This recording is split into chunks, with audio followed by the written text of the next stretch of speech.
여자들은 어디에서 무엇을 하고 있을까? 여자들의 돈은 안전할까? 여자들은 행복할까? 여자들이 궁금한 부산에서 살고 있는 여성들의 이야기. 여자들의 의, 식, 주. 여의주입니다. 구독과 좋아요 꼭 눌러주시고요. 안녕하세요. 이번 화의 진행을 맡게 된 타미입니다. 안녕하세요. 당단입니다. 안녕하세요. 노리입니다. 안녕하세요. 금타입니다. 다들 요즘은 어떻게 지내고 계신가요? 저는 좀 요즘 정신없는 생활을 하고 있는 것 같아요. 개인적으로 자격증을 따려고 인강이랑 실습을 병행하고 있거든요. 평일 실습이라서 체력이 좀 힘들긴 한데 뭐 기왕 시작한 거 끝을 보겠다는 마음가짐으로 하고 있습니다. 알고 있어요. 네. 저번에 그 자격증 얘기 듣고 나 깜짝 놀라가지고. 대단하신 것 같아요. 결정부자. 열정보자. 결정한 부장님. 오, 멋있다. 저는 아시다시피 허리가 아파가지고. 괜찮으세요? 와, 저 진짜 죽는 줄 알았어요. 진짜. 진짜 그때가 추석 일요일이었거든요. 그 토요일 전부터 사실 아팠어요. 아파가지고 그 전에 입원한 병원이 아니고 다른 병원에서 그 주사를 맞았거든요. 허리에 놓는 주사가 있어요. 그게 잘못된 건지 아니면 그날 이제 이 팟캐스트 관련해서 뭐 제가 기억 안 나는데 했었거든요. 맞아요. 네, 그거 하고 해서 그런 건지 모르겠는데 그 다음날 아예 못 일어나는 거예요. 아예 일어나는 것조차 안 되는 거예요. 그래갖고 근데 구급차를 부르는 자체가 제가 너무 창피하잖아요. 동네 창피하잖아요. 그래갖고 그래도 아프시면 네, 창피하게 더 크더라고요. 그래가지고 참아보자. 하루만 참아보겠다. 내일 아침까지도 안 돼. 내일 일요일이니까 아침도 안 되면 그때까지 하는데 진짜 더 심해졌더라고요. 그래갖고 저는 제 평생에 구급차에 실려갈 일이 있을까 했는데 와가지고 들것에 진짜 실려가가지고 보는데 저 위에 베란다에서 다 보고 있는 거예요. 보고 있는 거예요. 우리 아무 말도 안 했는데 엄마가 길하고 있는데 괜찮냐면서 무슨 일이냐면서 어쨌건 진짜 척추 관리 정말 잘하십시오. 허리 아프면 지옥입니다. 지옥. 네. 지금 다들 허리를 좀 세워볼까요? 다른 자세를. 갑자기 배에 힘이 들어가고. 저는 요즘에 프로 당글러로 살아가고 있거든요. 네. 재밌죠. 정말 재밌어요. 방금도 이번 주에 저는 바디 샴푸 5,000원에 하나 팔고 왔고 정말 쫌쫌다리로 현금을 마련하고 있습니다. 근데 되게 의외로 저는 계좌이체를 하시는 분들이 많을 줄 알고 그냥 쫄래쫄래 그냥 가는데 진짜 딱 각 잡아서 봉투에다가 돈을 넣어주시는 분들이 훨씬 많더라고요. 좋다. 그쵸, 한 80%가 그렇게 봉투에 돈을 넣어주세요. 그래서 그거 가지고 가서 곧장 이제 ATM기 가가지고 입금시키고 네, 어플 통해서 자산이 이제 5,000원, 7,000원 늘어나는 행복을 느끼고 있는 요즘입니다. 네. 그렇군요. 네. 네, 저는 요즘에 넷플릭스랑 왓챠에서 막 허우적거리고 있는데 좋죠. 두 개 다 보시는 거예요? 네. 진짜요? 네. 그래서 특히 요즘에 넷플릭스에 보건교사 아는 형이 요새 진짜 핫하잖아요. 네, 저도 추천 먹고 나왔거든요. 봤잖아요. 너무 재밌어가지고 저 지금 거의 뭐 몇 탕째 하고 있는데 네, 다 추천합니다. 그리고 또 요즘에 미디어에 자주 얼굴을 내비쳐주셔서 반가운 분이 한 분 계세요. 바로 박세리 씨인데요. 저희 세대는 박세리 씨 하면 모르는 사람이 없을 정도로 국민 영웅이시잖아요. 네. 최근에는 올림픽 국가대표 감독직을 맡으시면서도 방송 활동을 활발하게 하고 계시는데요. 박세리 씨 앞에 항상 붙는 고유 명사가 있잖아요. 혹시 아시나요? 리치 언니. 맞습니다. 항상 그 리치 언니라는 고유 명사가 붙는데요. 명성도 명성이지만 부에서 나오는 바이브랄까요? 부럽다. 네, 너무 여유로워 보이시고 진짜. 또 옆에서 막 말도 안 되는 말 하면은 이제 확실하게 딱 끊어주시는 그런 모습들이 너무 멋져 보이는 거예요. 특히 리치 언니, 박세리 씨가 어떻게 자산 관리를 하는 건지 저는 정말 궁금했는데 마침 노는 언니라는 방송 프로그램에서 다른 선수분이 물어봐 주셨더라고요. 그래서 이제 대답을 들어보니까 그냥 자산관리사에게 맡기고 잊고 지내면 된다고 대답을 해주셨거든요. 부에서 나온 바이브다. 네, 진짜. 그것만이 너무 멋져 보이는 거예요. 자산 크기가 작으면 신경 쓰이잖아요. 그쵸. 잊고 지낼 수가 없어. 너무 신경 쓰이는데. 소중한. 네. 그래서 정말 그 답변을 듣고 진짜 세리 언니답다 이렇게 생각을 하면서 방송을 봤었는데 오늘은 박세리 씨 같은 리치 언니를 꿈꾸면서 저희 여의주 member들의 작고 소중한 자산에 대해 이야기를 해보려고 합니다. 네. 너무 작아서 안 보여. 이거 소중하잖아요. 맞아요. 얼마나 소중해요. 또 저희가 이제 1화 때부터 계속해서 여성의 경제력의 중요성에 대해서 계속해서 이야기를 하고 있잖아요. 네. 저희는 경제력이 있다 정도에 머무르기보다 부자가 되고 싶어하는 여성들 아닙니까? 맞습니다. 네, 각자 생각하는 부자의 개념이 다를 수는 있지만 왜 나는 부자가 되고 싶은지 부자가 되려 하는 이유에 대해서 한 번씩 얘기를 나눠볼까 합니다. 아니 사실 부자가 되고 싶은 이유를 말하자면 끝도 없어요. 맞아요. 끝도 없어. 저는 제 온 나라에 내 집을 하나씩 마련하고 싶어요. 전 세계예요? 전 세계. 솔직히 내 욕심은 그래요. 그러니까 가가지고 어디 가면은 항상 뭐 그 숙소가 좀 문제인 거예요. 네. 그래서 갈 때마다 아 여기 내 집 하나 있으면 좋겠다. 그러면은 나랑- 편하잖아요. 그리고 막 노후에 이제 그 필리핀 같은데 거기도 집 사가지고 맨날 서핑하고 막 이랬으면 좋겠다. 그러니까 만들려면은 이제 뭐 수도 없는데 하나로 말하자면은 저는 이제 노후 대비겠죠. 그러니까 사실 저는 그 지금까지 돈이 없어도 차라리 안 나갔으면 안 나갔지. 남한테 그러니까 아쉬운 소리는 약간 안 하는 성격이에요. 제 부모님한테조차 전 안 하거든요. 이제 그런데 이제 사고 싶은 게 있으면 사고 또 이제 없으면 없는 대로 이제 그렇게 살아왔는데 좀 약간 지나치게 낙천적으로 살아왔는데 그냥 모은 돈이 없다 보니까 이제 슬슬 나이는 들어가고 노후를 생각하니까 불안하더라고요. 그래서 딱 하나로 정의하자면 저는 노후 대비입니다. 노후 대비도 진짜 맞네요. 맞아요. 사실. 저는 약간 자본주의 사회에서 살고 있다 보니까 당연스럽게 뭔가 부를 쫓게 되는 맞아요. 네, 그랬던 것 같아요. 좀 라떼 같은 발언이긴 한데 어렸을 때는 돈으로도 살 수 없는 것이 있다 이렇게 생각했거든요. 그렇게 우리가 교육을 받잖아요. 맞아. 살 수 없는 게 있어. 근데 요즘에는 살 수 없는 게 없는 것 같아요. 머리가 클수록 내가 이런 사회에서 그나마 내 몸 편안하게 생활하려면 정말 재력이 필요하구나 이걸 뼈저리게 느끼고 있습니다. 그리고 부동산 편에서 금타님께서 그 실버미스랑 골드미스 얘기했던 게 전 되게 인상 깊었거든요. 결국 제 몸을 지킬 수 있는 게 자산이 아닌가 하는 생각이 들었어요. 맞아요. 저도 사실 어렸을 때 그 알게 된 골드미스, 실버미스 개념이 좀 계속 영향을 미치는 것 같아요. 뭐 특히나 이렇게 막 뉴욕에서 변호사 생활을 하고 있는 뭐 실버미스, 골드미스들의 삶 이게 저는 되게 멋있게 느껴져가지고 저도 또 그런 거에 영향을 많이 받았고 또 원래 저는 20대 중반까지만 해도 빌 게이츠처럼 그 본업으로 일단 성공해서 번 돈으로 복지 재단을 세우고 그걸로 이제 전 지구적인 캠페인을 벌이는 자선 사업가가 정말 꿈이었거든요. 그래서 실제로 뭐 대학 때도 저는 원래는 전공은 경영학과인데 4학년 때는 그런 사회복지과 전공을 듣기도 했었고 나름대로 기반을 다진다. 언젠가 나는 부자 될 거니까. 그런 큰 야망과 꿈을 가지고 있었는데 이제 막상 회사에 입사하고 나서 정말 퓨어한 갑과 을의 관계를 해보니까 그런 관계에 치이면서 내가 평생을 살아가면서 진짜 아까 누리님께서 하신 것처럼 아쉬운 소리 하면서 살고 싶지 않다. 나는 앞으로도 뭔가 빨리 부자가 돼서 남한테 굽신거리는 일은 최소한으로 줄이고 싶다는 생각이 점점 강해지더라고요. 그리고 또 저는 집안을 일으켜 세웠다는 말을 굉장히 좋아하거든요. 그 문장 자체를. 아마 이게 제 안에 내재된 장녀 DNA가 있어서 그렇지 않나. 저는 저희 집안을 일으켜 세우고 싶고 저를 시작으로 제 이제 피를 이어받은 자손들이 돈 걱정 없이 배우고 싶은 거 다 배우고 사고 싶은 거 다 사고 뭐 수많은 걱정거리 중에서 돈만큼은 일절 걱정할 것 없이 대대손손 잘 먹고 잘 살길 바라는 마음이 좀 강해요. 그릇이 다르다. 난 나만 죄송한데. 정말 저만 그렇습니까? 솔직히 다들 이렇게 마음속으로는 우리 엄마 한번 뭐 펜트하우스 살게 해줘야지 이런 생각. 우리 아빠 뭐 세단 몰게 해줘야 되지 않나 막 이런 거. 예, 그렇게 약간 부모님 손에 물 묻히고 싶지 않고 뭐 그런 마음이 강해서 좀 부자가 되고 싶은 생각이 강해지죠.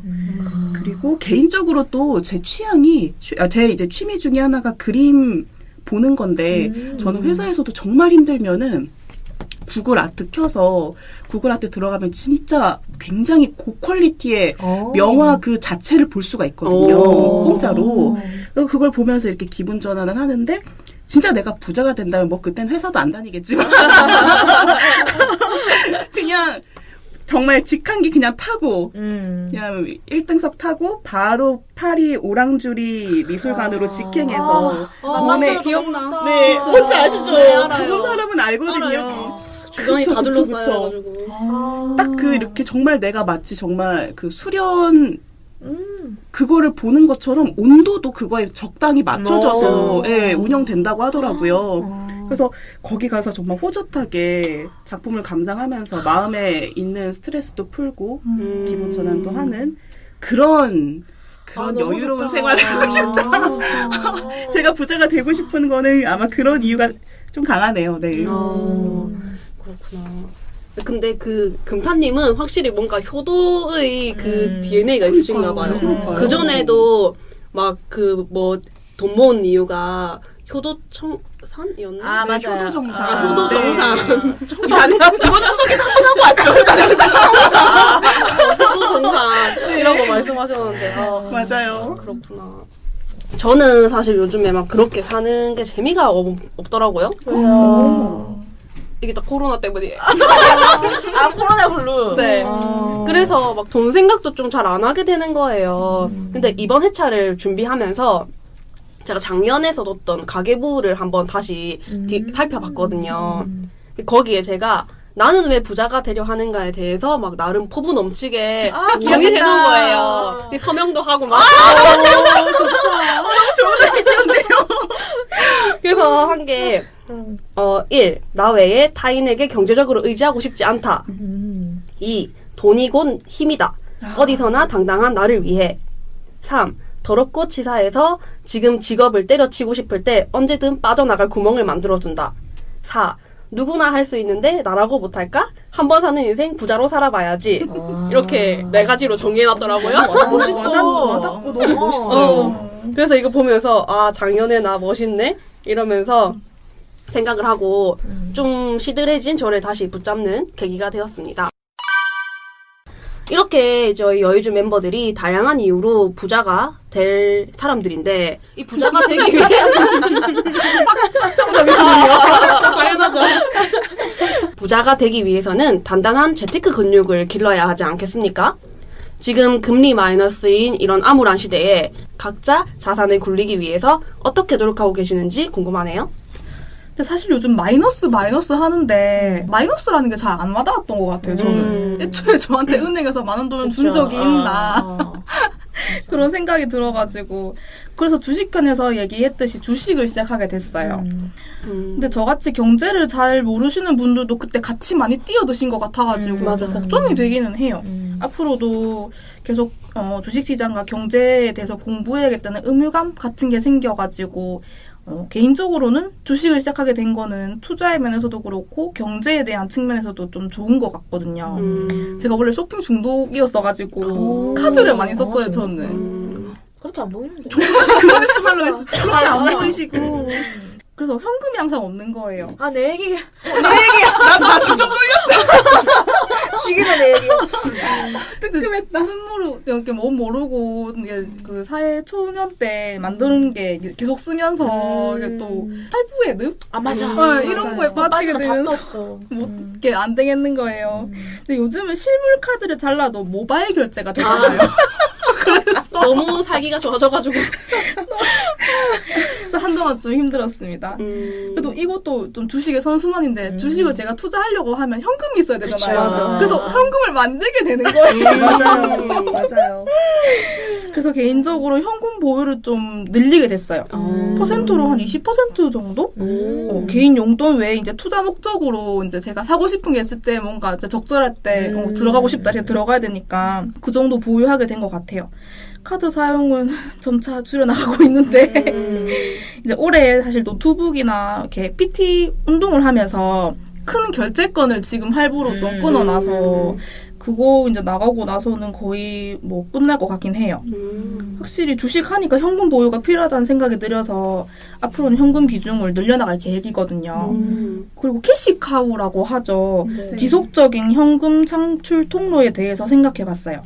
캐시카우는 시장 점유율이 높아 꾸준한 수익을 가져다 주지만 시장의 성장 가능성은 낮은 제품이나 산업이라고 합니다. 저한테 캐시카우는 현재로서는 직장에서 들어오는 월급 정도라서 뭐 주식이나 펀드는 투자의 개념이고 시작한 지가 얼마 안 되고 큰 수익이라고 할 수는 없을 것 같아요. 앞으로도 지속 가능한 캐시카우를 만들기 위해서 다양한 방법을 생각하고 있습니다. 저는 일단 제 지금 자산의 대부분은 좀 무분별한 저축과 적금으로 진짜 악착같이 만들어낸 거거든요. 약간 저는 조금 반대인 게 지금은 사실 좀 큰 금액을 잘 결제하는데 한 1, 2년 전만 해도 되게 잘 뭔가를 못 샀어요. 원래 그런 성향. 원래 조금 그런 성향이에요. 같이 친구들이랑 뭐 백화점이나 뭐 화장품 가게 들어가도 남들은 막 다 사는데 나는 필요는 해. 그리고 안 사. 저예요. 그래요? 네. 난 이런 사람 잘 없더라고요. 저 큰 돈은 못 써요. 저도 약간 그런 성격이라 가지고. 집은 어떻게 사신? 그러네? 이렇게 약간 그래서 산 거야, 지금. 멋있다. 전 사실 그래서 뭔가 주식 아까 얘기하셨잖아요. 주식도 뭐랄까 한 20만 원 넘어가면 그게 아무리 저평가더라도 저평가긴 해. 그러고 안 사. 그 다음날 나 5만 원 넘는 거 못 사요. 되게 그런 성격이어서 어떻게 보면 되게 저는 좀 제가 이렇게 스스로 느끼기에 난 좀 그래도 돈을 잘 버는 성격은 아니지만 돈을 모으는 거는 또 이렇게 특화된 사람이구나. 그렇게 그래서 좀 적금으로 많이 모았죠. 그래서 마이너스 금리이기 이전 상태에 모은 돈이 어떻게 보면 지금의 약간 베이스가 돼서 그걸로 이제 주식을 하고 네 그렇게 된 스타일인데 그 마이너스 금리라고 아까 말씀하신 게 저는 조금 와닿는 게 한 조금 옛날이긴 하죠. 5년 전만 해도 이렇게 적금 이율이 1, 2%는 아니었거든요. 왜냐하면 그때 당시에 재형저축이라는 상품도 한 4.3%였고 그리고 제가 그땐 또 인턴이었거든요. 인턴 월급이 대부분 연봉이 막 2천만 원 넘지 않은 걸로 알고 있는데 그때 이제 좀 저소득층 분들이 가입할 수 있는 세희망 적금이라는 상품이 또 6.8%? 일찍 가입했으면 7%도 그때 있었던 것 같아요. 여튼 그런 상품들이 있어서 뭐 그래도 결국에는 되게 적지만 어쨌든 자산을 묶어놓을 수 있는 수단이 있었는데 지금은 그런 게 없잖아요. 그래서 마이너스 금리고 이제 어떻게 해야 될까 하다가 다행히도 그때 이제 들었던 적금들이 해지가 되고 마침 또 주식 시장이 되게 지금 이렇게 변동성이 좀 커지면서 네 주식에 들어갈 수 있는 돈이 생겼고 지금은 그 주식에 들어가서 돈을 벌고 있죠. 아직 근데 저는 약간 엉덩이가 무거운 우량주에 투자하는 성격이 좀 강해서 막 딱 들었을 때 우와 이 정도의 그런 수익률은 아니지만 그럼에도 불구하고 그 이전에 이제 이율이 높았을 때 들었던 적금이나 뭐 예금에 비해서는 뭐 한 두세 배 수익이 나더라고요. 그래서 한편으로 내가 왜 주식 이 메커니즘을 이제서야 알았을까 조금 한탄스럽더라고요. 예. 그래서 또 저는 제 자산의 카테고리가 크게 세 가지로 나눠지거든요. 첫 번째가 부동산, 두 번째가 주식, 세 번째가 이제 하루 안에 현금화 가능한 애들 이렇게 제가 운영을 하는데 일단 뭐 1일 내 현금성 자산을 좀 궁금해하실 분들이 많은데 이거는 제가 달러, 엔화, 백화점 상품권, 실물, 금 이렇게 갖고 있습니다. 그러니까 달러랑 엔화는 옛날이라고 하면 안 되지. 몇 년 전에. 몇 년 전에 달러가 1,000원 이하일 때가 있었어요. 그때 사셨어요? 네, 그때 좀 사고. 근데 많지 않아요. 사실 그때 얼마 샀냐면 50만 원. 그리고 또 그 이후에 엔화도 우리 돈으로 900원? 이거 좀 언저리 있을 때가 있었어요. 있었어요. 그때도 또한 50만 원. 이렇게 해서 그땐 또 그리고 제가 여행을 좋아할 때니까 이렇게 약간 환차익을 노리고 샀다기보다는 나는 이거 언젠가 또 쓸 거니까 그래서 약간 미리 사놓는 게 있었죠. 근데 그게 어떻게 또 어떡하다 보니까 지금 조금 이렇게 차이가 나서 갑자기 자산으로 올해 여행 그냥 쓸 돈이 그렇게 된 거고 백화점 상품권은 그냥 어쨌든 자취를 시작하게 되면서 뭐 이 땡땡 마트도 자주 가게 되고 롯땡땡 마트도 자주 가게 되니까 잘 찾아보면은 사람들이 한 크면 한 10% 할인된 가격으로 이렇게 직거래하는 분들이 많거든요. 그때 이제 좀 사다 쟁인 것들. 네. 그런 것도 있고, 뭐, 금 같은 경우에도 예전에 조금, 지금은 갑자기 치솟았지만, 예전에 잠깐 이렇게, 그냥 정체됐을 때가 있었어요. 그냥 그때 남들이 좋다니까. 금을 갖고 있으면 좋다니까. 그래, 여기 분단 국가인데 그만하는 내 갖고 있어야지. 이러면서 갑자기 전쟁 났을 때 내가 얼마나 쌀을 사겠다. 그런 걸로 그냥 이제 한돈 샀죠. 한돈 3.75g인가? 네, 그렇게. 그게 그렇네요. 저는 그렇게 자산을 지금 굴리고 있습니다. 네. 정말 잘하고 계시네. 예. 잘하고 있는데, 대출도 좀 있어요. 대출도 한 4천 정도 지금 가지고 있고 그렇게가 지금 제 총 자산으로 생각하시면 됩니다. 그렇게 굴리고 있네요. 저는 저도 마찬가지로 직장 생활을 시작하면서 저축이랑 적금으로 모았거든요. 일단 사회초년생 때는 재테크나 뭐 이런 거에 개념이 없었기 때문에 또 저는 복잡한 걸 싫어했어서 적금도 자유적금 하나만 만들었어요. 그리고 이제 돈 생길 때마다 그냥 거기에 다 넣었거든요. 그리고 좀 저 약간 특이한데 숫자를 제가 딱 맞추는 걸 좋아해요. 저는 비싸세요 혹시? 아니요. 내 자산 맡기고 싶어. 제 숫자에 약해가지고. 아니, 그래가지고, 만약에 제가 자유적금 통장에 379만 2천 원 이렇게 있으면은, 이게 너무 보기가 싫은 거예요. 또 보기 싫을 수가 있지. 그냥 이거를 뭔가 딱 떨어지게, 400만 원으로 맞추고 싶다라는 생각. 좋다. 그래서 이제 이런 걸 조금, 무리해서 좀 더 돈을 넣거나 이런 식으로 돈을 좀 퍼즐 맞추듯이 그렇게 돈을 좀 모았던 것 같아요. 나름 나만의 재미 이러면서 그렇게 돈을 모으고 이제 직장 4년 차까지는 제가 월세로 항상 따박따박하게 돈을 냈거든요. 그리고 5년 차부터는 이제 전세로 옮길 수 있었어요. 그래서 전세로 옮기면서 저축액이 확실하게 늘어났고 이제 7년 차 때 작년인데 이제 모아둔 돈으로 지방에 25평대 아파트를 마련을 했어요. 근데 이제 마련하면서 1억 9천만 원 정도 대출을 끼고 구매를 해서 지금 매달 80만 원 정도는 원금 상환으로 나가고 40만 원 정도 대출 이자로 나가고 있거든요. 그리고 그때 대출 이율을 낮추는 조건으로 이제 10만 원 적금, 10만 원 주택 청약을 또 넣고 있고 또 따로 이제 10만 원은 교직원 공제회 예금으로 나가고 있어서 매달 저축을 강제로 거의 110만 원씩 하고 있어요. 대단하시네요. 진짜. 이게 제가 하고 싶어서 한 게 아니라 선택권이 없는 자산이니까. 그렇게 이제 강제 저축을 지금 하고 있고 그리고 저는 제 통장에서 제가 모르는 돈은 절대 나갈 수가 없어요. 옛날에는 그냥 제 통장에 돈이 얼마 나가는지 월급이 얼마인지도 관심이 없었어요. 그냥 돈 들어오면 쓰고 뭐 이런 식으로 진짜 생각 없이 살았는데 한번 이제 막 경제 공부 시작하면서 싹 정리하니까는 이제는 그게 용납이 안 되는 거예요. 그래서 이제 그걸 엑셀로 정리해가지고 뭐 매달 며칠에 뭐가 나가고 이런 걸 저는 지금 다 알고 있거든요. 그래서 월급에서 아까 말한 110만 원은 저축으로 나가고 이제 대출 이자를 포함해서 뭐 보험, 인터넷, 정수기, 관리비, 휴대폰 요금 이런 거 다 포함한 고정비가 대략 한 달에 60에서 70 정도가 나오더라고요. 좀 대출 이자가 크긴 큰데 그리고 이제 제가 생활비를 한 달에 50만 원으로 정해놓고 매일 가계부를 쓰거든요. 가계부를 쓰고 이제 일요일마다 또 정리하고 그 전주랑 합치고 그리고 월말에 또 얼마 썼는지 또 계산하고 꼼꼼하다. 진짜 꼼꼼하시다. 그냥 이런 걸 좋아하는 성격인 것 같아요. 근데 저는 생활비 50만 원 절대 못 살거든요. 저도 사실 좀 충격받고 똑같은 자취를 하는데 이게 가능한가? 이 생각. 자취를 하고 있으면 저 심지어 자취도 아니에요.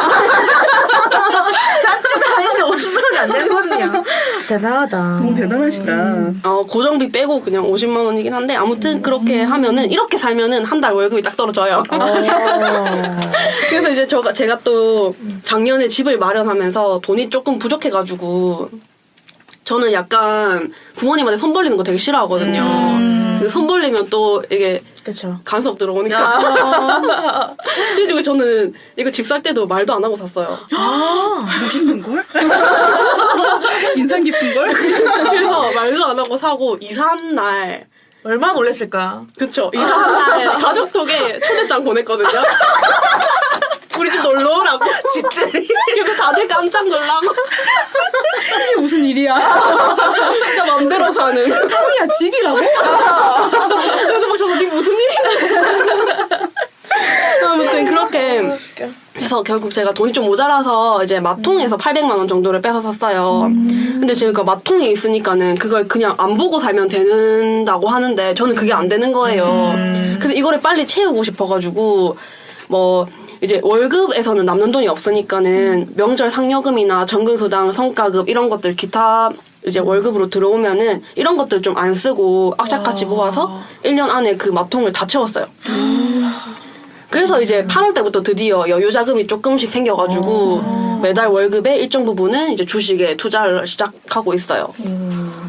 네, 그래서 뭐 이렇게 나 지금 눈에 존경의 눈빛이 아니, 비쳤어요. 저 지금 되게 숙연해졌어요, 제 마음이. 너무 숙연해졌어. 나 나가는 거 잘 안다고 생각했는데 지금 얘기를 들으니까 나는 진짜 완전 쪼렙이고 오늘 집에 가서 당장 해본다고 추천해요. 나가는 거 정리해보는 거. 그리고 조금씩 그거를 줄여나가는 맛도 있어요. 휴대폰 사실 요금이 원래 뭐. 제가 가계부를 안 썼거든요, 이때까지. 쓴 적이 없어요. 쓰면 딱 한 장, 사놓고 딱 한 장 쓰고 안 쓰거든요, 저는. 근데 그렇게 쓰니까 확실히 내가 얼만큼 썼는지. 맞아요. 모르겠는 거예요. 맞아요. 근데 사실 가계부를 쓰고 안 쓰고의 차이가 맞죠. 커요? 확실히 크죠.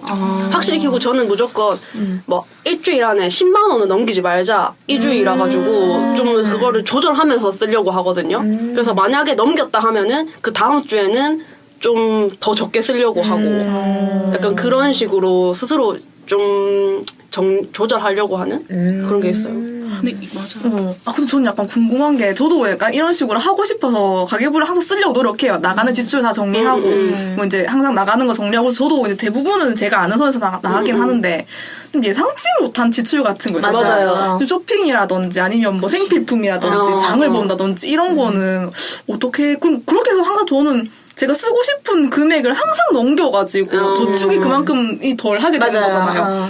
그래서 약간 그런 거에 대한 고민이 좀 있어서 그런 건 어떻게 하세요? 그런 거는 그냥 그 주는 그렇게 쓴 거죠.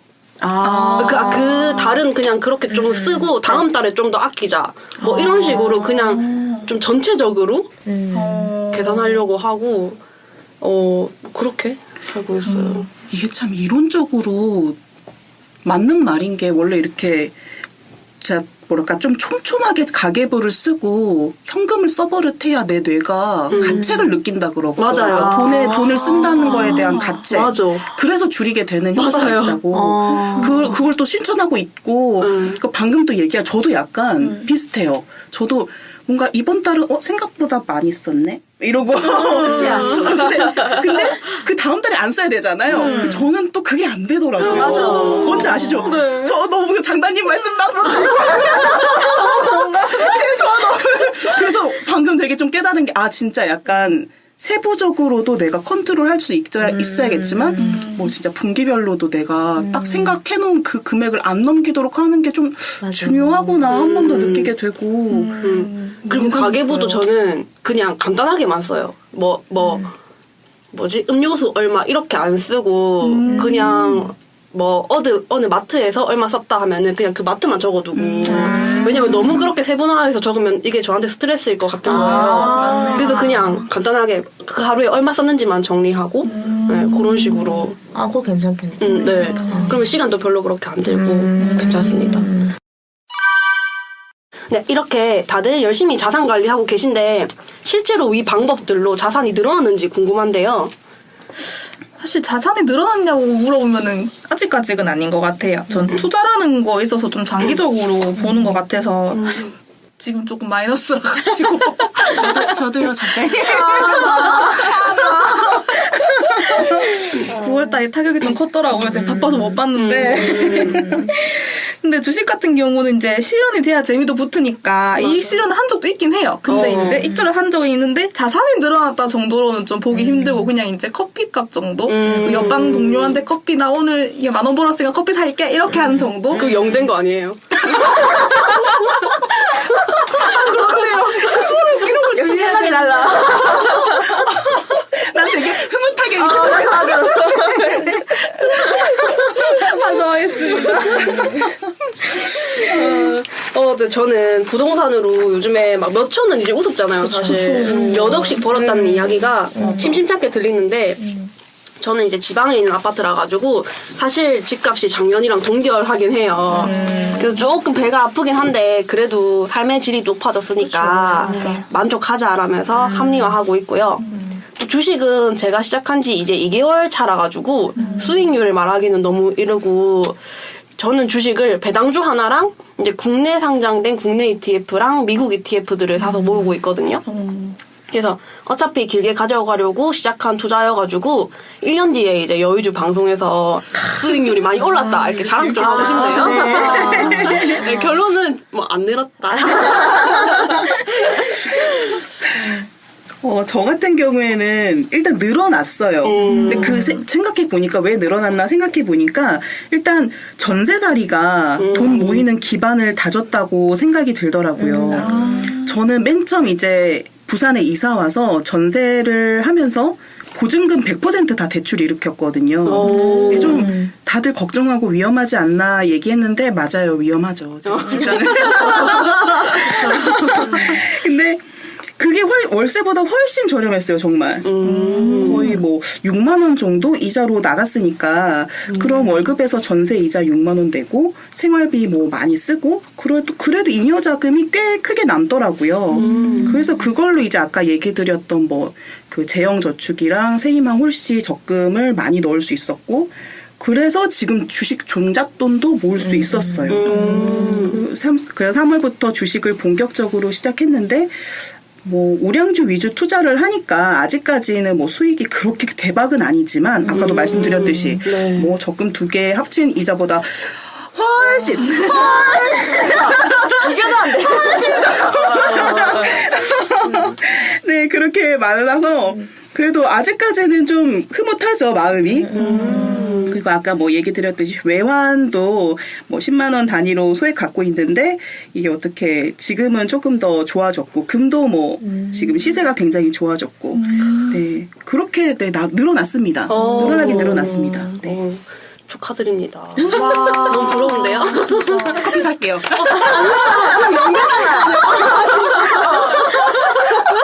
이게 너무 많다 지금.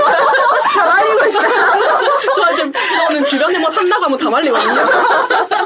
충동구매 뽐뿌 올 때 저한테 말하시면 하지 말라는 이유 몇 가지 들을 수 있어요. 좋다.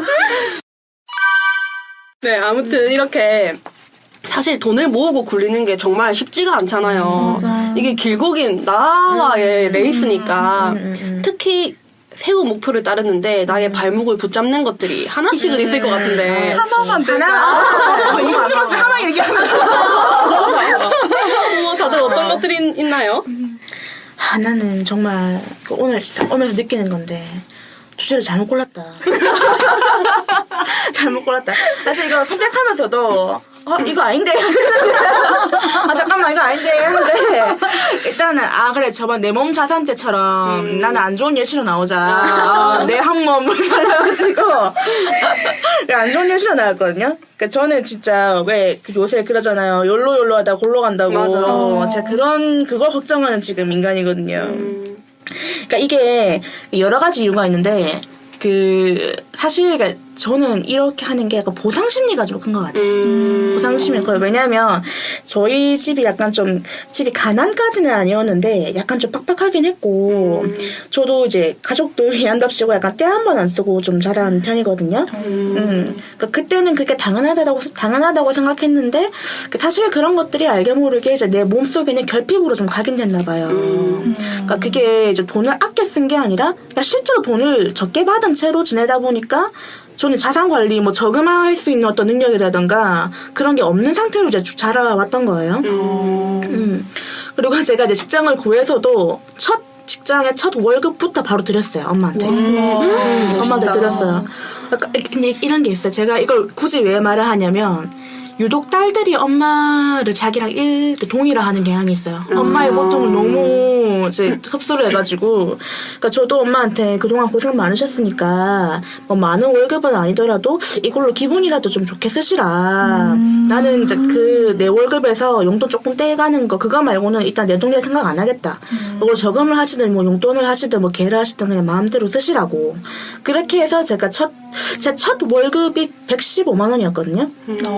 거기서 이제 첫 용돈이 20만 원으로 시작했어요. 20만 원으로 시작하고 근데 그게 웃긴 게 20만 원으로 쓴 게 아니고 그때 신용카드를 만들었거든요. 당연히 20만 원 모자라죠. 뭐 20만 원 어떻게 생활해요? 그러니까 그 20만 원 그냥 초장을 다 써버리고 신용카드로 계속 이제 끓는데 그럼 20만 원 초과되잖아요. 그럼 그걸로 다시 다음 달 월급으로 또 계산하는 거예요. 맞아. 이제 굴레예요, 진짜. 빚이에요. 빚이에요. 그러니까 저도 그냥 엄마 이번에는 좀 용돈 좀 됐는데 좀 됐다. 그냥 너무 아껴 이렇게 하면 되는데 그렇게 안 하고 계속 그렇게 했던 거예요. 근데 그러면서 야단은 또 맞아. 너 돈을 왜 이렇게 많이 쓰냐고. 이렇게. 그러니까 그렇게 용돈 20만 원, 30만 원, 50만 원. 최근에 제가 가장 마지막에 오는 그 용돈이 80만 원이었어요. 그래도 모자라요. 모자라요. 왜냐면 카드를 쓰는 버릇이 남아있으니까. 네. 받았습니다. 그러니까 조금도 못하고 저는 이제 그렇게 살아왔던 거예요. 그래서 이제 뭐라 해야 되나. 항상 사고 싶은 거 생기잖아요. 맞아. 맞잖아요. 물욕이라는 게 있잖아요. 그러니까 이게 이제 끊기지가 않는데, 그러니까 차라리 처음부터 반대로 그냥, 내가 용돈을 다 쓰는 게 아니라, 반대로 그냥 생활비를 드리고, 나머지 그냥 내가 월급을 그냥 다 했으면, 처음에 내가 이제 그런 능력이 없어가지고 다 쓰더라도, 다 닦아 쓰더라도, 빨리 후회를 하고, 왜냐면 이제 쓰는 돈의 단위가 커지면, 내가 이걸 다 썼다고 하잖아요. 맞아. 근데 그때는 용돈, 물론 카드로 더 많이 썼지만, 그래, 용돈 30만 원 받는데, 당연히 그렇지. 이런 생각이 좀 있었나 봐요. 그래서 차라리 내가 월급을 다 관리를 했으면, 자산 관리 능력이 일찍 자리 잡았을 텐데, 그게 굉장히 후회가 돼요. 그래서 혹시나 이제 이 청취자분들 중에 저 같은 분들이 계실까봐, 절대 그러지 마시라고. 아무리 이제 집안이 좀 어렵다거나, 좀 어머니가 좀 안 됐다거나, 뭐, 그렇다 하더라도, 그렇게까지 할 필요는 없다고 좀 말씀을 드리고 싶어요. 이게 좀 교훈은 좀 더 빨리 하는 것 같아요. 내가 월급을 관리하면서. 맞아요. 네. 저는 이게 발목을 잡는다기보다는 이게 좀 당연히 써야 되는 큰 돈 나가는 게 몇 번 있긴 한데, 제가 작년 11월에 보호소에서 강아지를 데리고 와서 키우고 있거든요. 근데 이제 정기검진을 해보니까, 강아지가 심장사상충 이기고 또 치주염이 너무 심해가지고 진짜 구취가 장난이 아니었거든요. 그러니까 같이 있는 공간이 다 구취로 이렇게 찰 만큼. 근데 그래도 제가 이거 비염이 심하다 보니까 좋다. 저만 거기에 좀 그랬거든요. 맞아요.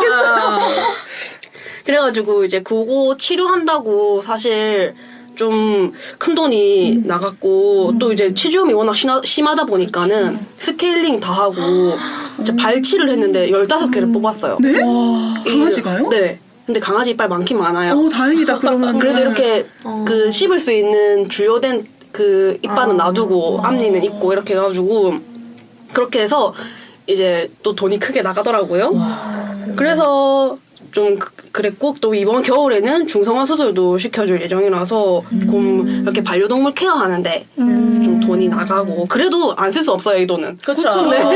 가족인데. 맞아요. 이 돈은 안 쓸 수 없는 돈이고. 그리고 저는 또 소소하게 맥주랑 마라탕이 너무 제 자산 야금야금 갉아먹고 있어요, 진짜. 너무 중독적이야, 이 두 개는. 궁합이 너무 좋은 거예요. 네, 금타님은 어떠신가요? 저는 좀 제 게으름에 대한 비용이 좀 크게 나가는 편이에요. 이해합니다. 정말 솔직히 하나 고르라고 해서 정말 너무 힘들었어요. 왜냐하면 전 정말 좀 게으름에 대한 비용을 이걸 정말 고치려고 하는데 이제는 약간 순응하고 사는 편이거든요. 예를 들자면 뭐 아주 어렸을 때부터 거슬러 올라가면 고등학교 때 뭐 수학여행 가려면 옷이 있어야 되잖아. 예쁜 옷 입고 싶고 그러잖아요. 그럼 미리 그냥 할인할 때 가서 미리 사두고 이러면 좋은데 굳이 그때도 똑같아. 아니야. 더 좋은 할인 기회가 있을지도 몰라. 이러면서 귀찮다. 오늘 집에 일찍 가야지. 이러고 집에 가서 쉬고 있고 시간 많아도. 그러다가 막 그 당일날 그 전날 돼서 부랴부랴 막 그냥 전까지 못 사고 그런 것부터 이렇게 차곡차곡 쌓아와서 이제 성인이 된 지금은 아침마다 택시를 탑니다. 사실 오늘도 택시 타고 왔어요. 이게 너무 고치려고 하는데 너무 어렵네요. 이게 아침마다 한 번 갈 때 8,000원씩 쓰거든요. 참 이게 게으르다 보니까 정말 고치려고 노력하는 중에 하나가 게으르잖아요.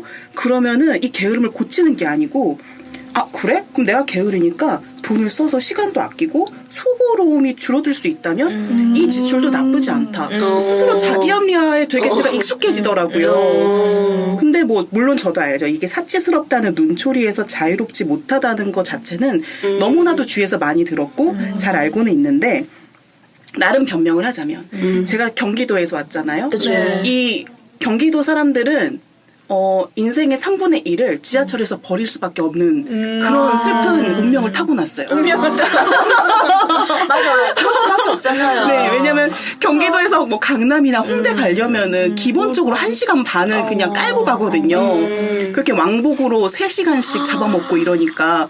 그리고 그 1호선의 지옥에 항상 저는 저는 원래 경기도에서도 안양 살았던 사람이라서 1호선을 항상 탔을 수밖에 없었는데 그 1호선에 정말 그 알 수 없는 냄새와 1호선 가서 왜 그럴까요? 저도 너무 그렇네요. 왜 그러고 다 똑같은데 1호선만 유독 이렇게 약간 환경이 되게 안 좋단 말이죠. 거기서 이제 막 3시간씩 시달리고 이러면은 좀 성격이 저는 그때 좀 많이 배렸어요. 그때 회사 생활하면서 너무 힘들었고 막말로 이러니까 되게 공격적이네요.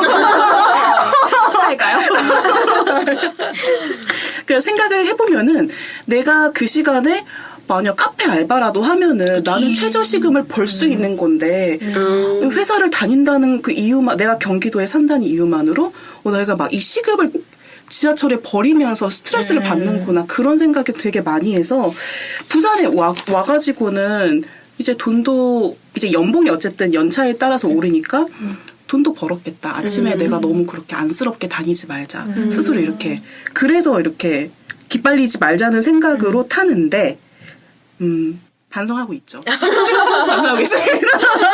맞는 말인 것 같은데요. 왜 이게 되게 자꾸 자기 합리화를 하는 게 좀 문득 그런 생각이 들더라고요. 처음에는 이제 뭐 자동차 보험료 대신 만약 차를 사면 보험료를 내야 되니까 그거 대신 매일 뭐 베테랑 기사님이 운전해 주시는 차 타야지. 각박한 세상에서 아침만이라도 기분 좋게 시작해야지 이렇게 시작했는데 어쨌든 나가는 돈은 한 달에 이렇게 크잖아요. 8,000원 곱하기 20 하면 이게 절대 무시할 수 없는 돈이니까. 그래서 고쳐야지 오늘 또 타미님 얘기 들으니까 고쳐야겠다. 그 생각이 많이 드네요. 네. 차라리 차를 타는 게 안 나와요. 그럴 때는. 제가 사실 면허 땄거든요. 근데 저는 면허 딸 때도 제가 운전을 하기에 적합하지 않은 성격이라고 느꼈던 게 한 번 떨어졌었어요. 그 이유가 무리한 끼어들기. 무리한 끼어들기 때문에 운전하다 보면 성격이 바뀌어. 작은 틈이라도 놓치지 않는 그런 성격이 제가 몰라도 있더라고요. 바로 떨어지더라고요. 그래서 다시 뭐 붙긴 했는데 그때 저는 제 스스로 알았거든요. 이거 100% 나는 하면 하는데 적합하지 않다. 아니에요. 저도 아니에요? 운전면허 삼수했어요. 근데 저 좀 약간 무리한 끼어들기, 차선 변경 하지 말라고 하는데 제 손은 이미 내 눈은 끼어들기 지금이다. 아니 근데 부산에서는 이렇게 해야 살아남아요. 그런 운전을. 거예요? 네. 거기는 부산은 뭐 깜빡이도 안 켜고 바로 들어오던데요. 위험하잖아요. 저도 제가 운전을 하면 안 되는 사람이라고 세 번 떨어져가지고 그렇게 생각했는데 막상 이제 시작하고 제 차로 운전하니까 그래도 훨씬 좋고 요즘엔 운전 잘한다 소리 듣습니다. 오, 멋있다. 그러네요. 그 차를 사는 것도 나쁘지 않겠네요. 맞죠. 나중에 중고차로 팔 수도 있죠. 네, 맞아요. 경차를 그래. 맞는 말씀입니다. 솔루션을 하나 얻었어요. 네. 네. 아, 근데 약간 조금 다른 말이긴 한데, 저도 약간 이거 동감하는 게, 게으름에 대한 비용, 저도 약간 요즘 택시로 계속 타고 다니는 상황이 돼가지고, 그래서 약간 상황이 그래서, 지금 제가 아까 앞에 실습을 간다고 말씀드렸는데, 그 시간에 맞추려고 제가 근무 시간 조정을 했거든요. 근데 그렇게 해도 시간이 좀 여의치가 않아가지고, 이제 그 시간에 맞춰서 가려면 택시를 이용할 수밖에 없어서 택시를 이용하고 있는데, 근데 저는 그냥 나름대로 그냥 그 시간도 나름대로 전략을 하고 그 시간 안에 어쨌든 맞춰서 가게 되고 그렇게 하니까 나쁘지는 않다고 생각해요. 시간 비용을 또 생각하고 그 괜히 대중교통을 또 타고 가서 너무 많은 시간과 사람들의 스트레스를 받고 또 거기서 피곤하게 해야 되는데 또 그걸 생각하느니 조금 몸 편하게 가서 그냥 거기 일을 좀 더 열심히 하겠다 이런 마음으로 네 그렇게 하고 있습니다. 그래 이런 점도 있네요. 그러니까 운전하게 되면 사고 날 수도 있는 위험도 있고 맞잖아요. 또 내가 운전하는 것도 노덕이잖아 어떻게 보면은. 그것도 괜찮긴 하겠네. 급하더니 머리 복잡합니다. 아니 참 이게 많은 생각들이 지금 스쳐 지나가는데 일단은 저도 맞아요. 방금 말씀하신 것처럼 여유가 생기면 아침에 이렇게 누군가 운전을 하고 있고 난 뒷좌석에 타면은 아침에 저는 그 순간을 좀 좋아하긴 해요. 이렇게 제가 또 부산 사는 분들은 되게 당연한 건데 이게 어쨌든 출퇴근 시간에 바다를 어쨌든 한번 스쳐 지나가면서 그 바다를 보면서 내가 오늘 아침에 뭐부터 착착착착 해야겠다. 거의 사장님 마인드. 이 사장님 마인드. 맞네. 그렇게 그 순간 되게 좀 즐기거든요, 사실. 근데 졸리님의 그 영상들을 보면 이런 부자가 된 듯한 그 마인드에 사로잡히지 말라고. 맞아. 그 말씀을 굉장히 많이 하셔가지고 맞아요. 그 영상을 보면서 반성을 했는데 또 한편으로는 장점도 있고. 맞아요. 하지만 돈은 나가고. 잘 고민해보세요. 맞습니다. 다음쯤은 찾아낼 것 같습니다. 네. 저 같은 경우에는 목표를 방해하는 거 생각해보니까 운동이랑 물욕이 제일 먼저 떠오르더라고요. 근데 운동은 해야 되는 거 아니에요? 네. 근데 뭔가 이게 운동이 처음에는 나는요. 근데 이제 이걸 좀 배우면 제가 뭐 이게 헬스장을 가서 저렴하게 할 수도 있는데 이게 뭔가 저한테 강제력이 주어지는 게 아니 근데 뭔지 알 것 같아서. 운동은 물력에서 빼야 돼. 왜냐면 체력이 없으면 더 큰 돈이 나가니까. 맞아요. 건강을 위해서 이건 빼야 될 것 같아요. 진짜요. 그런가요? 또 이제 이게 1대1 피트다 보니까 회당 가격이 좀 비싸서 네, 제가 해본 운동 중에서는 제일 비쌌거든요. 뭐 물욕 같은 경우는 조금 이게 약간 핑계거리가 저 있는데 제가 노트북을 샀는데 노트북이 고장이 좀 나가지고 예, 그러는 바람에 제가 노트북을 지금 이게 3개째거든요. 우와. 그래가지고 본의 아니게 지금 그게 조금 중첩이 되는 바람에 당연히 뭐 팔고 이렇게 하는 게 해서 좀 이제 감가상각이 되긴 했지만 좀 팔고 해서 처리하긴 했지만 그래도 아직 그게 조금 남아 있어가지고 지금 만족하고 있고 이 노트북 할부가 끝나면 거의 줄어들 것 같긴 해요. 네. 다행이네요. 그렇구나. 확실히 전자제품 관심 보니까 휴대폰 제일 좋은 거 쓰시고. 좋으네요. 지금 저 실물. 저 플립인가 맞죠? 네, 실물 처음 봐요. 처음 봐요.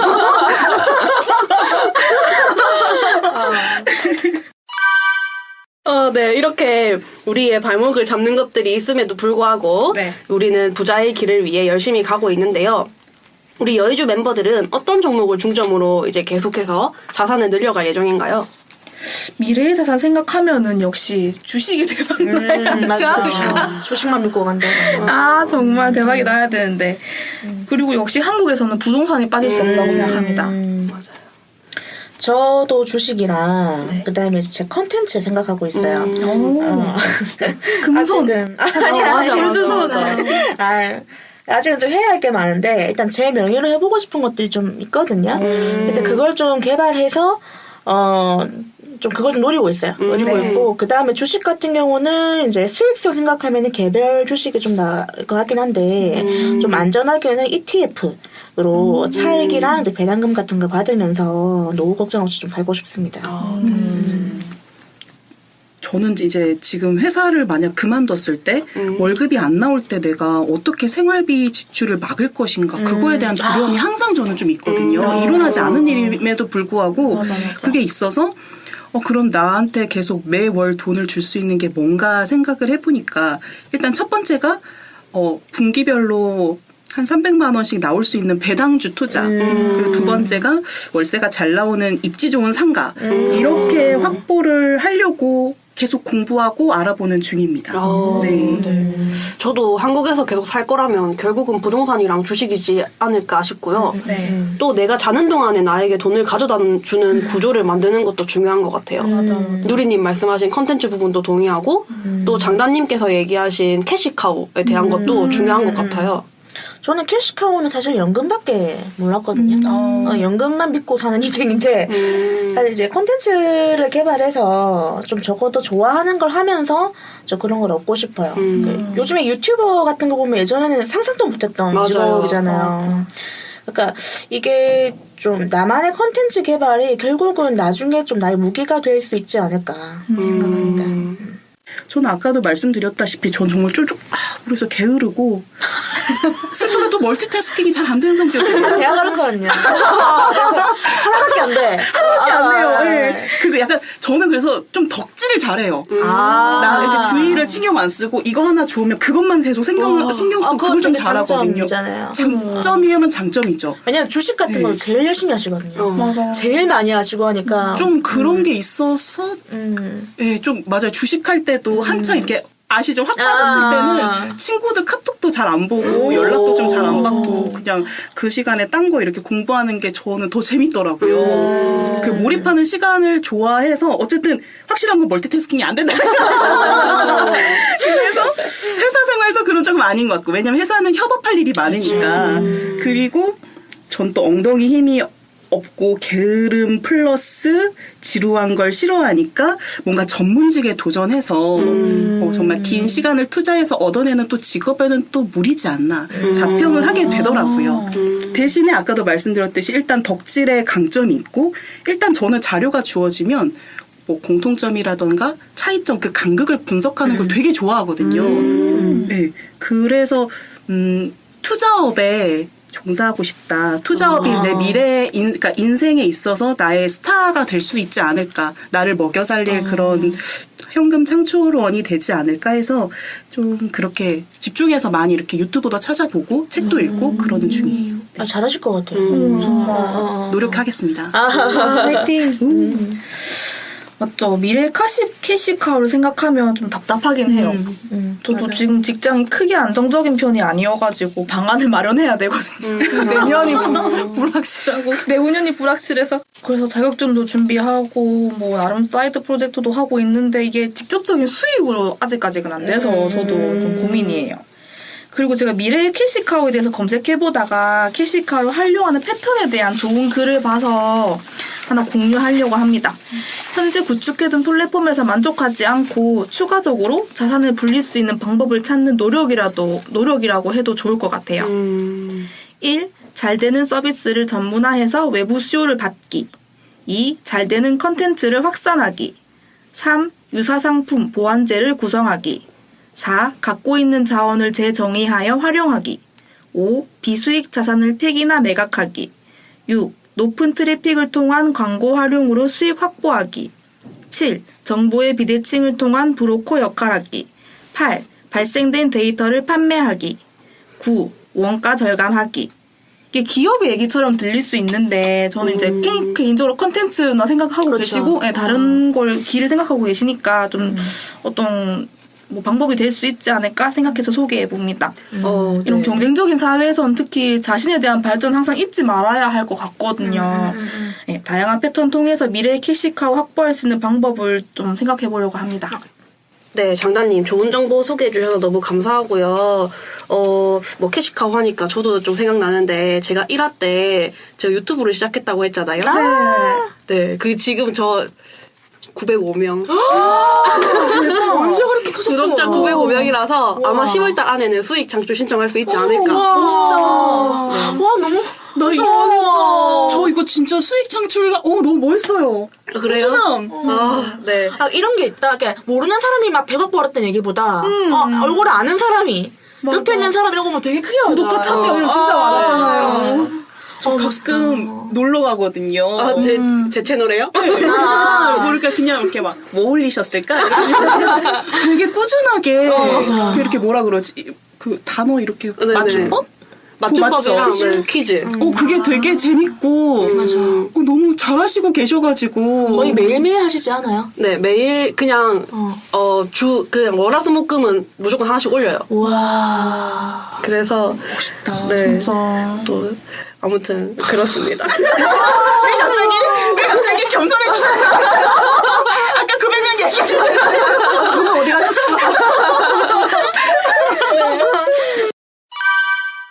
또 우리는 그러면 죽을 때까지 얼마 정도의 자산이 필요할까요? 그리고 우리는 어느 정도의 자산이 있어야 스스로 만족할 수 있을까요? 저는 이제 계산을 해봤거든요. 죽을 때까지 필요한 자산이 얼마일까. 저는 어떻게 했냐면, 이제 그 100세로 잡고, 100세에서 현재 나이 빼고, 이제 월에 최소 필요한 금액을 제가 300만 원으로 잡았거든요. 근데 지금 300만 원이 많다 싶겠지만, 사실 10년 전에, 20년 전에 그 물가고 지금 물가고 다르잖아요. 맞아. 300이 좀 너무 작은가 싶기도 한데, 일단 그렇게 300만 원으로 계산해보니까, 진짜 그 24, 5억이 나오더라고요. 필요한 자금이. 근데 이제 300만 원 조금 더 적으면은 한 30억까지 되겠더라고요. 이거 계산하는데 이거 어떻게 해야 되나. 마련을 난 지금 1억도 없는데 어떻게 해야 되나. 좀 그렇게 생각이 들더라고요. 지금은 제가 좀 원래 1년에 최소 저금액을 한 1,000만 원 두고 있는데 좀 약간 소소한 것 같긴 한데. 안 소소하지 소소하지 않아요. 그렇게 근데 아까 말했던 게 30억 기준으로 계산해 보니까 한 달에 1,500 이상을 벌어야 되더라고요. 한 달에 1,500만 원? 한 달에 1,500만 원을 벌어야 되더라고요. 네. 그러니까 이렇게 하면 사실 월급으로 절대 안 되고 투자를 해야 되겠죠. 그래서 근데 이런 것도 또 모르는 상태에서 하면 좀 위험하잖아요. 투자라는 게. 그래서 계속 공부를 해야 되는 게 인생이 아닌가 싶기도 하고. 맞아. 그렇네요. 저는 미래에 필요한 금액 계산해가지고 장기적인 계획 세우는 게 좋다고는 생각해요. 근데 막상 계산해보니까 겁나. 지금 내가 가진 금액을 제가 잘 알고 있는데 이걸 계산해봤을 때 너무 막막하거나 하면 좀 그런 게 아닌가. 한계가 있으니까 제가 벌 수 있는 금액은 한계가 있으니까. 뭐 그리고 물가 상승률이나 이렇게 부동산 구입을 만약에 했을 때에 대한 대출 이자 같은 것도 넣어야 된다고 생각하니까 단순하게 이걸 좀 책정하기가 어렵더라고요. 근데 혹시 예상 수명 100세로 잡아야 되나요? 그냥 한 80살 정도 그게 빨리 가면 100세로 잡은 이유가 나이가 들면은 큰 돈이 나갈 수가 있잖아요. 몸이 아픈 일이 있다거나 예상치 못했던 그만큼의 더 그쵸. 여유를 준 거예요. 여유를 주는구나. 하지만 그래도 자산 목표라고 하는 게 거창하지만 이렇게 장단기적으로 분석해 보는 거는 필요하다고 생각해요. 그렇죠. 10년의 장기적인 계획을 생각하면은 저는 금액적인 목표보다는 제 집은 마련하고 싶거든요. 네. 그거를 또 이제 보면은 이제 대충 5년의 계획이 나오고 그거를 또 바탕으로 이제 1년 이 정도로 이렇게 잡는데 요즘은 이제 저축으로만 부동산 살 수 없는 시대니까 무조건 대출도 자산이라는 얘기를 많이 하잖아요. 맞아요. 그래도 어느 정도는 제 자본금이 있어야지 부동산 구매라는 꿈을 꿀 수 있기 때문에 5년 안으로 자본금을 모아볼 계획입니다. 네. 저도 앞에 분들이 뭐 이미 얘기하시는 거에 되게 많이 동의를 하고 저도 뭐 죽을 때까지 필요한 자금 일단 한 달에 필요한 금액은 최소 200~300만 원을 잡는 게 맞지 않나 그 생각이 들고요. 네. 근데 저 같은 경우에는 인간이 살아가는데 제일 중요한 게 의식주라고 하면 주는 저는 뭐 자유로워졌다고 저는 생각하거든요. 일단은. 그럼 의식만 신경 쓰면 되는데 이 의식은 제가 생각하기에 국민연금이라든지 제가 60살 이전까지 모은 저축액으로 충분히 될 것 같다는 생각을 막연히 하고 있는데 근데 아까 되게 좋은 말씀하셨던 게 내가 노후가 됐을 때 돈이 부족할 상황이 언제가 있을까 생각했는데 건강. 지금은 제가 되게 건강하고 뭐 전혀 불편함이 없지만 만약에 뭐 암이라든지 조금 치료 대부분의 또 성인병은 약은 있지만 평생 약을 먹어야 되는 그런 성인병이 굉장히 많잖아요. 이런 게 걸렸을 때는 내가 200만 원 받아가지고는 절대 내 목숨을 유지할 수 없겠구나.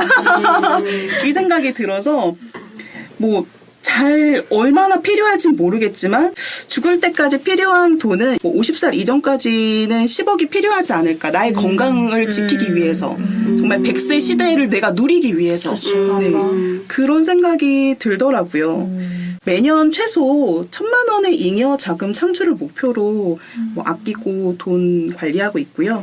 그리고 뭐 다른 분들이랑 비슷하게 주식이랑 부동산으로 잘 굴려서 일단 10년 후에는 부산의 해수동이라고 하죠. 그렇죠. 네, 그쪽으로 이사를 하는 게 목표입니다. 네. 그렇구나.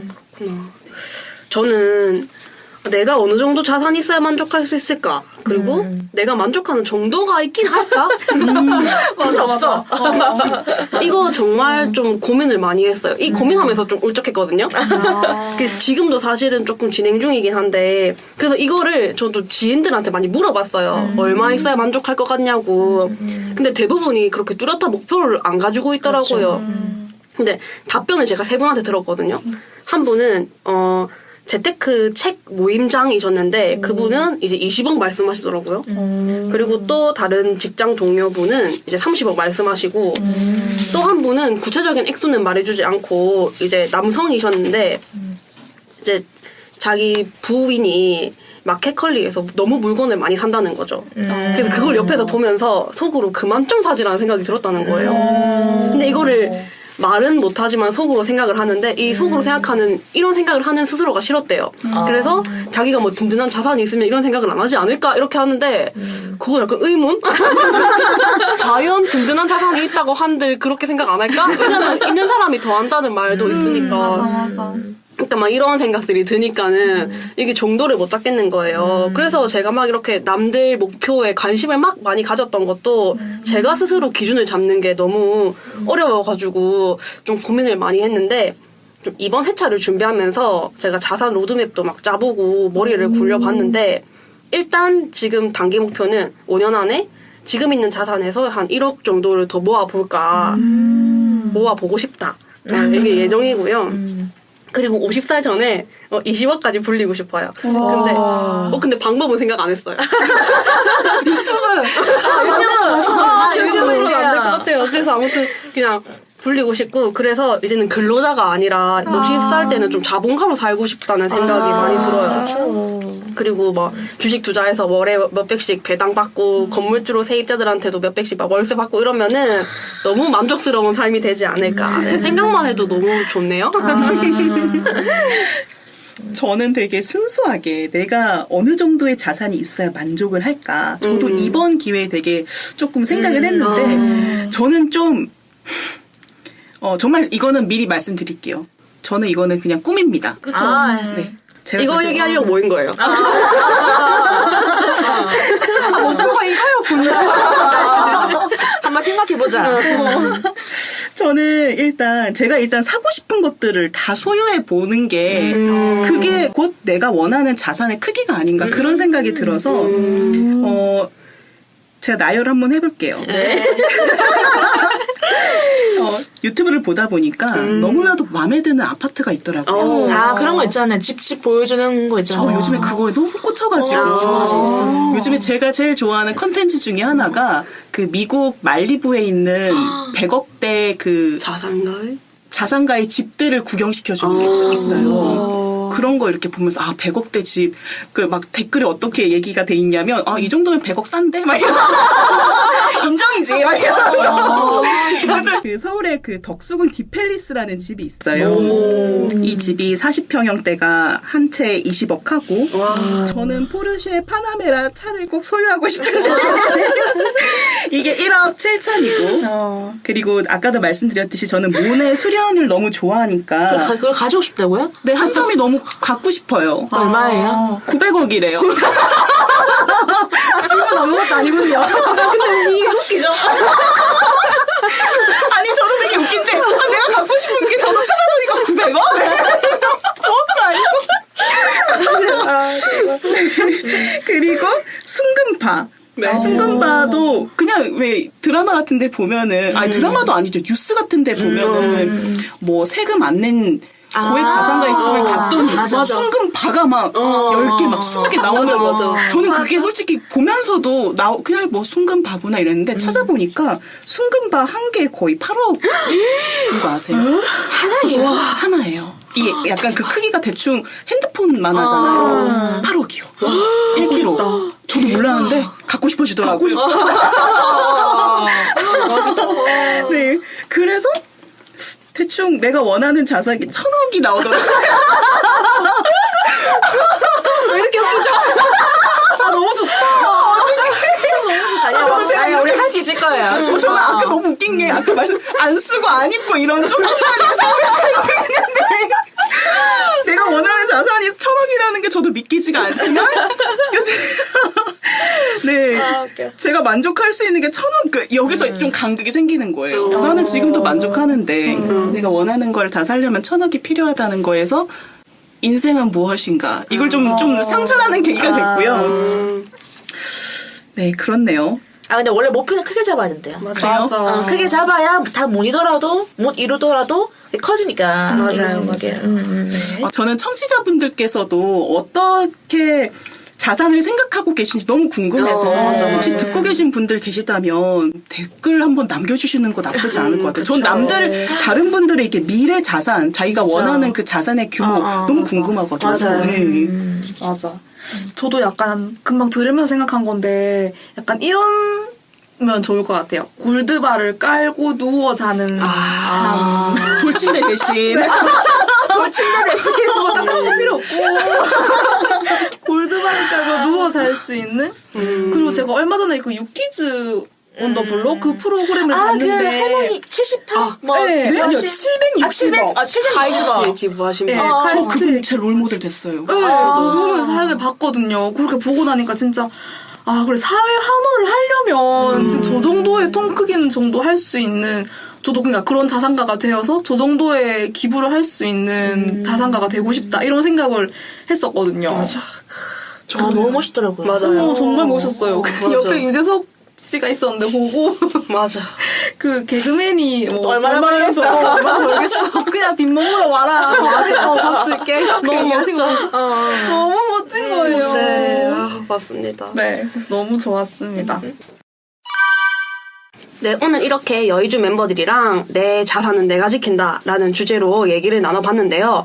저는 돈 얘기하니까 또다시 의욕이 활활 타오르는 느낌이 드는데요.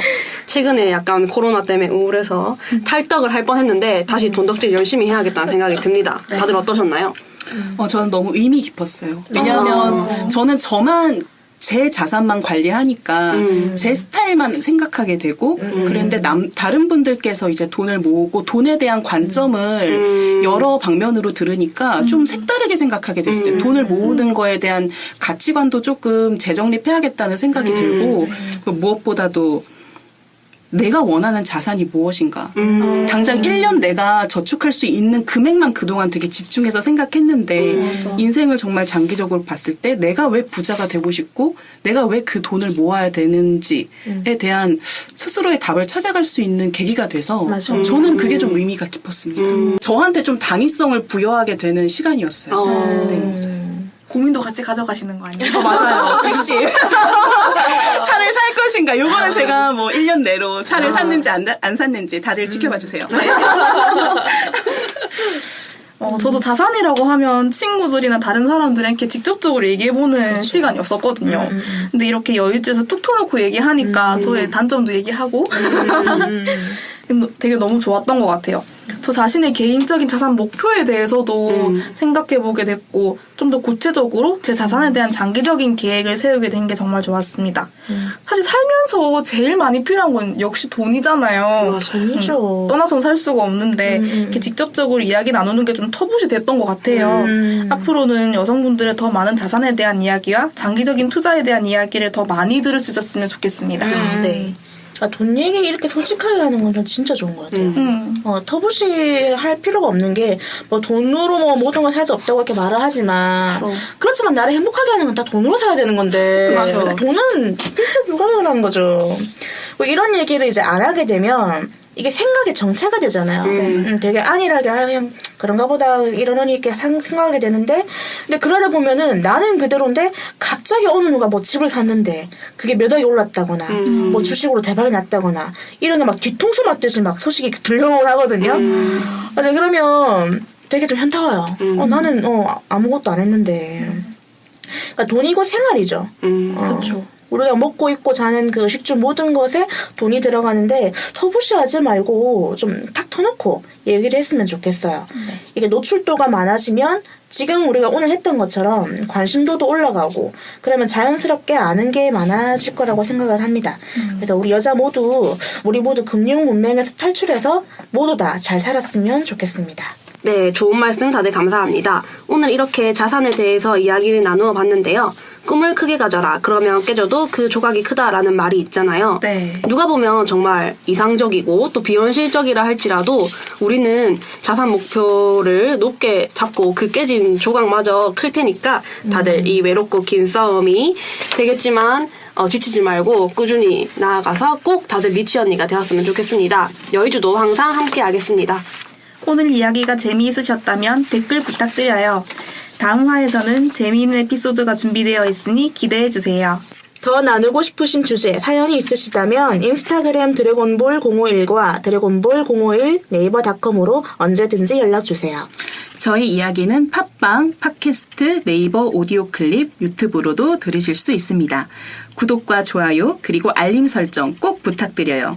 들어주셔서 감사합니다. 여의주였습니다. 여자들의 오늘보다 나은 내일을 위하여!